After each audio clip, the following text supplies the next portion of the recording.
assunto muito sério. É para você prestar atenção nisso, tá? Principalmente você que anda no trânsito, que tem moto ou que tem um filho que tem moto. Segundos de distração ao volante podem custar uma vida. E na mira dos motoristas imprudentes, quem está sobre duas rodas é ainda mais vulnerável, tá?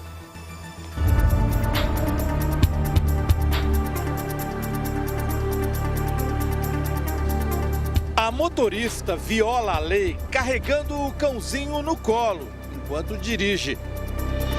Este aqui chega a usar as duas mãos de uma só vez no celular. Depois, com o carro em movimento, coloca o aparelho para carregar.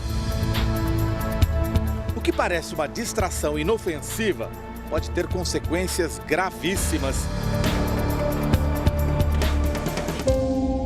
Brasília, maio de 2016. O automóvel não freou e derrubou 2 motociclistas, matando um deles. Veja novamente.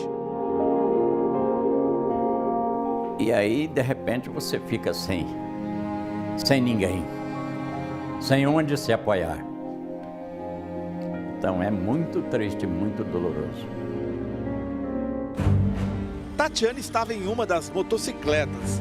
Ela ainda se recupera dos ferimentos. Eu não ouvi barulho de freio, eu ouvi um estouro, né? E esse estouro provavelmente já era ela batendo na moto do Eduardo. Quando eu ouvi esse barulho, eu fui fazer o movimento de olhar para o retrovisor e não deu tempo. Aí eu fui arremessada. O amigo dela, Eduardo Mendes, não sobreviveu. Na estrada a gente sabe que os riscos são muito maiores, né? E aí essa fatalidade vem acontecer aqui numa pista urbana, num domingo de tarde, a 60 por hora, perto do quebra-molas, a gente já numa velocidade menor por conta do quebra-molas, então assim... Este outro ângulo mostra que depois de atropelar os motociclistas, a motorista deu marcha ré, como se nem tivesse se dado conta do que fez. Eu ouvi ela dizendo, desculpa, eu pisei no acelerador em vez de pisar no freio, né? Isso eu recordo bem. Amigos de Eduardo dizem que a motorista Michele Carvalho Gonçalves estava distraída quando atropelou os motociclistas. Esta é uma das últimas fotos dele vivo. Notem como Eduardo usava um colete refletivo. Foi um acidente trágico que mobilizou os motociclistas aqui de Brasília. Agora, eles dão um abraço no espelho d'água do Museu Nacional. É uma forma de protesto e também de chamar a atenção de motoristas de todo o Brasil, ou pelo menos daqueles que vivem dirigindo e teclando ao mesmo tempo. Só em 2015, as autoridades de trânsito aplicaram na cidade de São Paulo mais de 468 mil multas pelo uso do celular no trânsito. Nesta pista de arrancadas do Autódromo de Interlagos, em São Paulo, um perito nos ajuda a fazer cálculos. Ele está a 50 km por hora, velocidade máxima em muitas avenidas.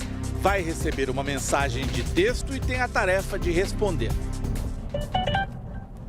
Chegou a mensagem.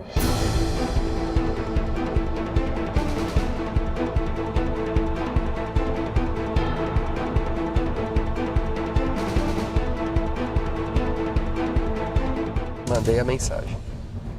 Dessa vez eu fiquei com medo disso aqui. Olha... Eu vi que o carro deu uma derivada para exatamente. É o que acontece. É o que acontece. E isso nós estamos falando a 50 km por hora, que é uma velocidade num trecho urbano. Agora imagina numa estrada você a 100, 110, 120 km por hora.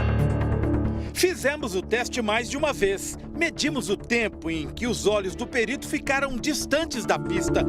3 segundos. Significa que o carro percorreu 42 metros, como se ele estivesse de olhos fechados. Nessa velocidade e nesse espaço percorrido, poderia acontecer muita coisa. Uma criança atravessando, o veículo da frente freando, o semáforo fechando. Outro desafio. Agora, ele vai procurar a música favorita nos arquivos de um pendrive. São 2 segundos sem olhar para a pista, ou seja, 28 metros completamente no escuro. Já virou um hábito e as pessoas não têm a noção de quanto tempo ela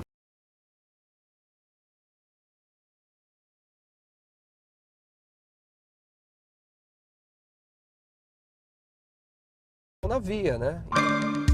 A partir de novembro deste ano, a multa para quem usar o celular no trânsito passa a ser gravíssima.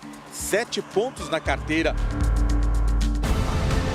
O risco de morrer na mão de motoristas distraídos, como aconteceu com o Eduardo, mobilizou os motociclistas de Brasília. Eles lançaram uma campanha que pretendem disseminar por todo o Brasil. Eu sou motorista de carro e muitas das vezes, pelo fato de estar no carro, do carro transmitir a segurança, o cuidado não é conforme você em cima de uma moto. Os donos de motos maiores, supostamente mais seguras, também se sentem vulneráveis depois do que aconteceu com o Eduardo. Que não justificavam duas motos ser atropeladas pelo mesmo carro. Uma moto daquela pesa 415 quilos cada uma. São 1.200 cilindradas cada moto daquela. Quer dizer, a pessoa dizer que não viu. Educar motoristas é um desafio que motiva seu Rômulo. Ele já havia perdido um filho. Rogério tinha 19 anos de idade e foi atingido na moto por um motorista bêbado. Agora foi Eduardo, que só recentemente tinha superado o trauma da perda do irmão e voltado a pilotar. E há momentos que não consigo me conter, não. Aí eu choro de verdade.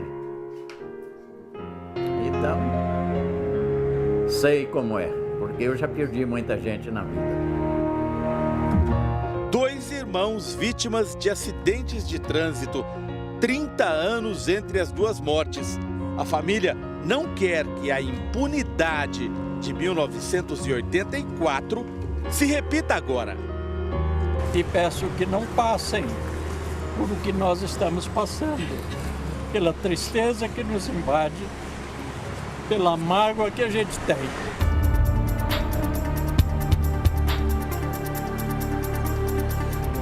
O encontro entre 2 jovens terminou em morte numa avenida do Recife. Caio estava numa bicicleta a caminho do trabalho. Porque ele saiu com toda a saúde, saiu rindo, se virou para trás e deu tchau para mim. Foi a última vez que eu vi meu filho, no dia do acidente. Ele tentou aproveitar o sinal para os pedestres. O semáforo estava verde para os automóveis. A motorista estava a 75 km por hora, bem acima da velocidade permitida, de 60. O juiz que analisou o caso atribuiu toda a culpa ao ciclista. Mencionou na sentença que Caio estava sem freio dianteiro na bicicleta. Como é que o juiz vê todos os documentos, vê a imagem, que ele teve acesso à imagem, e falar que a mulher é inocente e ele é o culpado, dizer que a bicicleta está sem freio? A disputa por espaço nas grandes metrópoles é dramática. Os mais frágeis fazem de tudo para tentar se proteger. Nem sempre é possível. Nesse jogo desigual, os ciclistas também violam a lei. Muitos deixam de usar os equipamentos de segurança, como o capacete. Transportam crianças sem proteção adequada. Desrespeitam a sinalização e fazem conversões proibidas.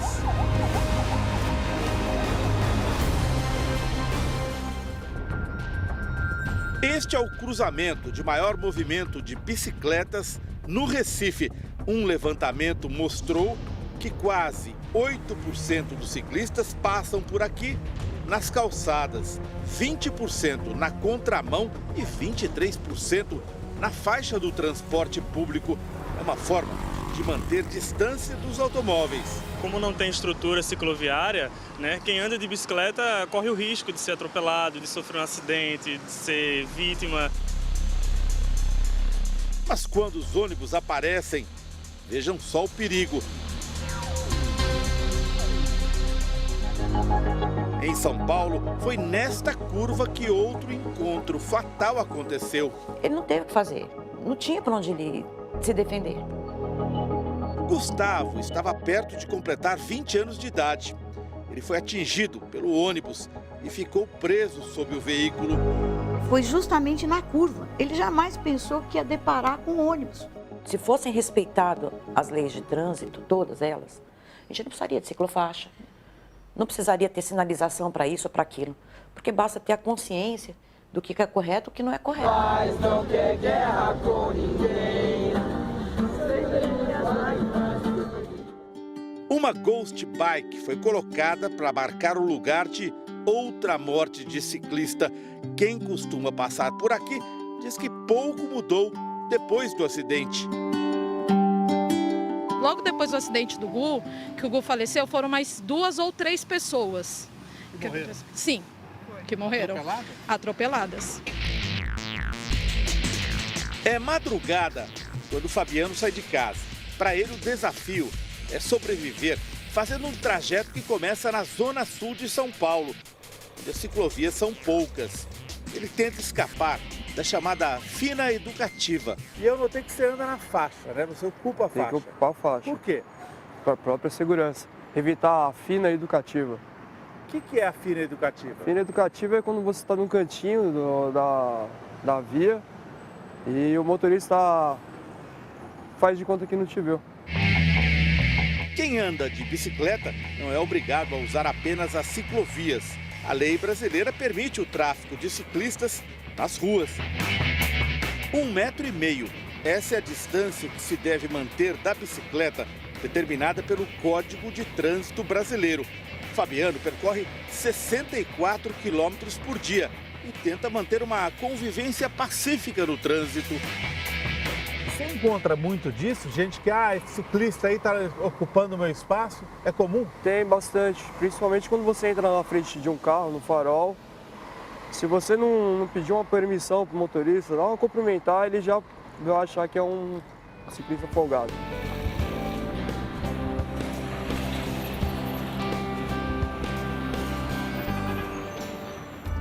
Em caso de conflito, quem está na bicicleta sempre perde. Em 2011, em Porto Alegre, um homem enfurecido avançou com o carro e atropelou vários ciclistas. Por sorte, ninguém morreu.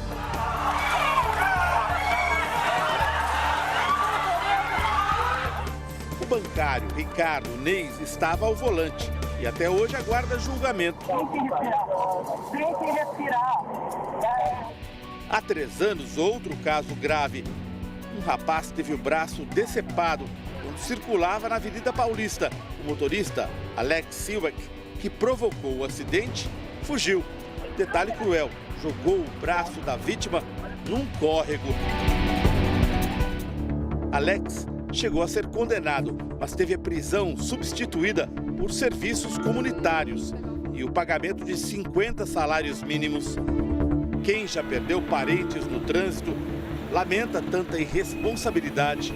Tem que ser feito alguma coisa, porque a gente não quer que nem outra mãe, nem outra avó, nem outra irmã passe pelo que nós estamos passando. No Recife, uma empresa de ônibus resolveu treinar os seus motoristas de maneira bem educativa. Vocês observem que a bicicleta ela não vai cair, ó, tá vendo? Ó? O máximo que vai fazer aqui é balançar um pouquinho. Eles vão mudar de lado, ter a visão do ciclista. Já viu muito ciclista caído na rua? Já vi muito, já. Meus companheiros de São Paulo, teve 2 que teve atropelamento com vítimas fatais. Vejam agora, na prática, o que é uma fina educativa. Meu, do caramba, velho.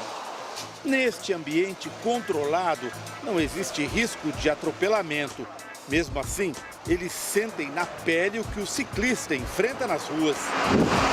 Nossa, meu Deus. Desde que começou o curso, teve algum acidente envolvendo o motorista da empresa com o ciclista? Posteriormente, depois de nós iniciarmos, não. A educação é um dos caminhos para pôr fim às disputas por espaço no trânsito, em que afinal todos saem perdendo.